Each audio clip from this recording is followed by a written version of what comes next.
Eh, naku. Actually, hindi lang po yun. May dalawa pang tinanggal. Parehong galing sa Duterte administration. Oh. Kaya, pero gusto niya ang reconciliation with Duterte. Ha?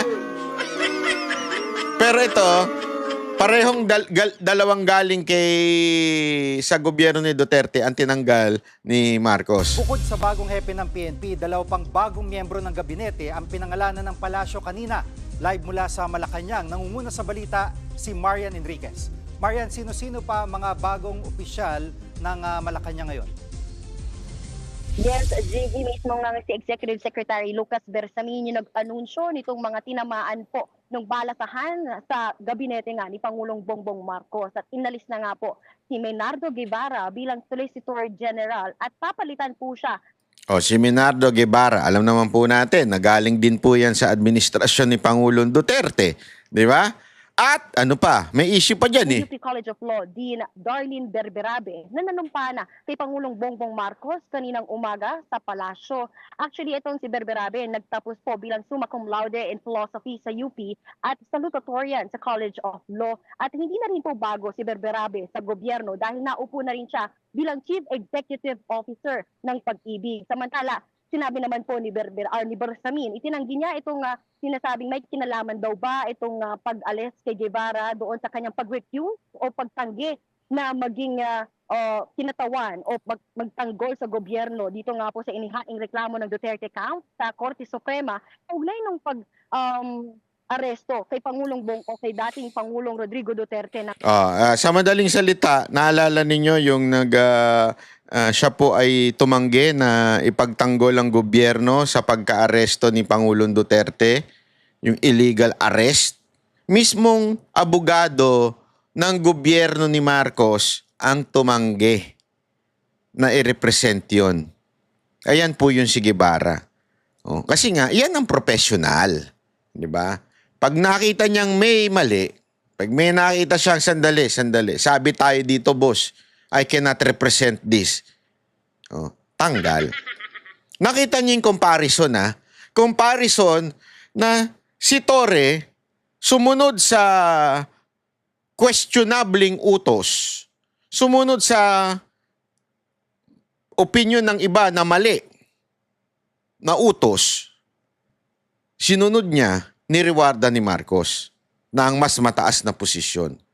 Samantalang etong si Solgen hindi sumunod o ayaw niya ipagtanggol ang gobyerno sa kawalang niya ang ginawa nito na pagpapadala kay Pangulong Duterte sa dahig.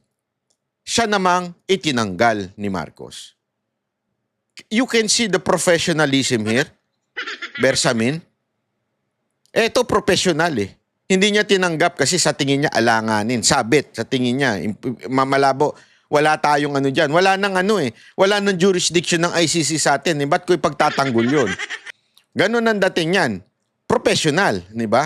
Hindi sumunod sa utos. Ika nga. Hindi uto-uto. Yung isa, gusto ng posisyon eh. Gusto ng posisyon. Wala tayong magagawa. And then, nung panahon nga nito, naalala nyo, DOJ Secretary ito nung panahon ni Duterte, yung mga desisyon doon, very professional. Kasi nga, si Pangulong Duterte, napaka-professional yan. Kung ano yung nasa batas, yun ang ating sundin. Hindi porket ikaw ay in-appoint ko dyan, mag-lean ka toward my decision o what I want. Hindi ganun. Ganun ngayon, ang DOJ, ganun eh. Dati yung DOJ, hindi ganun. Talagang kung ano yung tama, yun ang sundin natin. Ibig sabihin, kung ano yung pinresintang mga ebidensya, at doon kayo mag-judge o magsabi na, yan, may probable cause yan. Kasi in the long run, kayo rin na magdedepensa niyan eh, sa korte. So make sure you're doing it right. Yun ang sinasabi ni Pangulong Duterte. Ngayon, eto si Solgen, siya na magdidepensa sa korte. Abay, kaya niya siguro malamang bakit hindi nirepresent ang gobyerno? Dahil alam niya mahina ang argumento ng gobyerno laban dito sa sinampa ng mga pamilya Duterte. na pagdala sa dating Pangulong Duterte sa dahig. So nakita niya yun. So inayawan niya yun. Oh. Ngayon, kita nyo? Si Torre na sumunod sa utos, nasabit na utos, mukhang malabong utos, mukhang illegal na utos, na-rewardan ni Marcos. At ito namang isang nagpaka-professional at sinabi niyang, sandali, medyo delicate yan. Ganun, ayaw mo sumunod? You're out. You're out. Kita nyo? Now tell me, E.S. Bersamin, is this what you call professional president? Or matatawag mo bang professional ang ating presidente?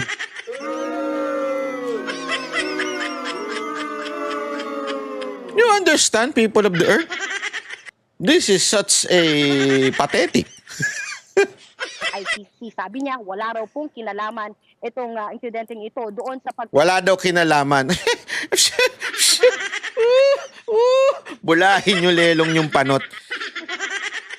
Bigla mo tatanggalin sa posisyon dahil sa ganun, tas walang kinalaman. Agoy! Sinong binola mo?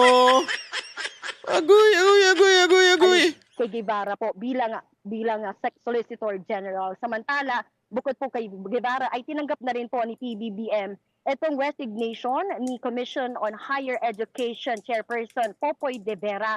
Ayon kay Bersamin, nakadalawang termino na rin daw po kasi itong si Popoy de Vera at panahon na para mag-appoint. Siya din to, dati rin tong appointee ni Pangulong Duterte, tinanggal din. Kahit walang kinalaman. Ang dahilan lang, hindi kasi masyado na siyang matagal dyan. So, dapat na siyang palitan. Yun ang dahilan. Yun ang binigay na dahilan. Matagal na daw kasi siya dyan. Pangalawang termino niya na yan. Ganun na po ba ngayon ang basihan para ikaw ay ma-retain sa isang posisyon? Di ba? Kailangan mo ng di ba? Sana lang. Sana lang po ay sana maging tayo. Hindi diyan, hindi tungkol diyan, but based on performance. Ng bagong pinuno, papalitan po siya ni CHED Commissioner Dr. Shirley Agruvin. Samantala, meron naman pong sinabi rin si Bersamin na pinagsusumite itong mga pinuno ng mga GOCCs, government-owned and controlled corporations, yung mga pinuno nito ng courtesy resignation. Hindi pa binanggit ni Bersamin kung ilan na nga po yung mga nagsumite ng courtesy resignations. Pero pagtitiyak po ni Bersamin na hindi po sila aalisin hanggat wala pa pong napipili o na-appoint na mga bagong kapalit. Balik sa'yo, Jiggy. At Marian, gaya ni Chairman Popoy de Vera, meron ka bang info kung may ibang tinanggap na resignation o yung hindi na tinanggap tuluyan ng Pangulo? Jiggy, kinumpirma nga rin ni Bersamin na dinecline o hindi po tinanggap ni Pangulong Bongbong Marcos itong pagbibitiw resignations nila Interior Secretary John Vic Remulla, yung kanyang kapatid po na si Justice Secretary Boying Remulla at ni Defense Secretary Gibo Teodoro. Yan muna ang latest dito, Jiggy. Yan po ang ulat ni Marian Enriquez live mula sa Malacanang. Ayan. So, ayan, kitang-kita natin mga kababayan na talaga nga namang matinding kabalastugan ng ating gobyerno ngayon, no? Ewan ko. Pero grabe ho, dito talaga mapapatunayan mo na pambubudol lang yung ginawa nila ni Katunying, di ba? Walang reconciliation sa utak ni Marcos.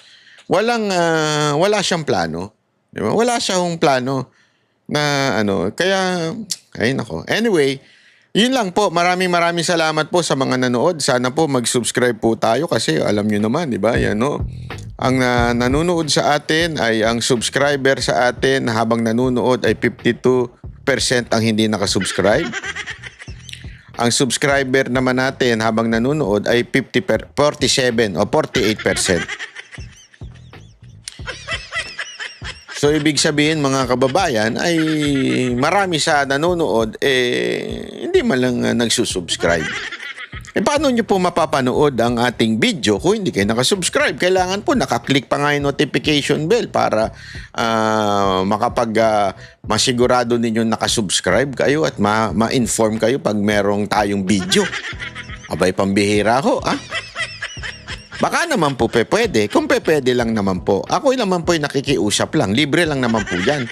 Wala pong bayad dyan, ha? Oh. Pangalawa,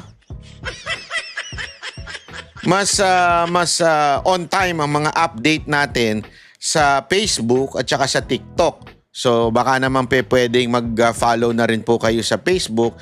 Yan po yung ating bagong Facebook, Banat by 2.0. Dahil po ay, alam nyo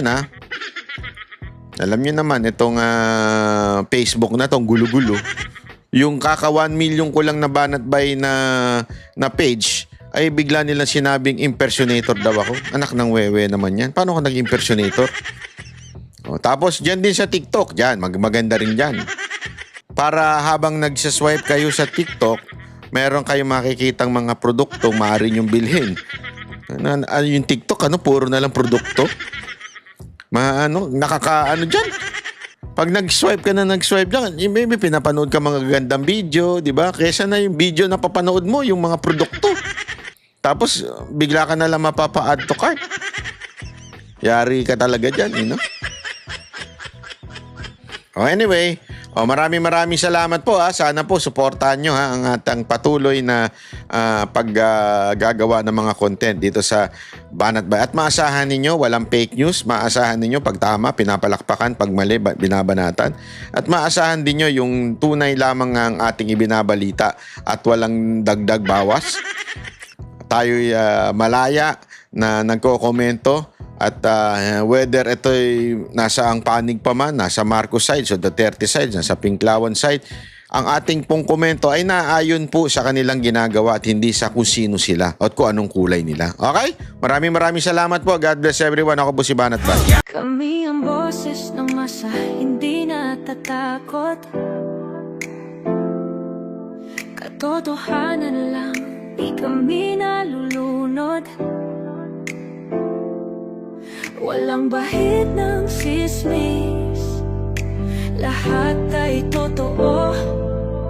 Kahit sino ka pa, pag mali ka babanatan ka. Walang pinipili kulay, wala kaming kinikilingan. Basta para sa bayan, kami lalaban. Pag tama palakpakan, pag mali banatan. Di matitinag, di matatakot, para sa bayan tuloy ang sigaw. Sa harap ng kamera, walang halong takot. Mga baluktot, lahat kayo'y tutumba. Ang hustisya at totoo, yun lang ang mahalaga. Kahit sinong harang, di kami matitinag. Walang pinipiling kulay, wala kaming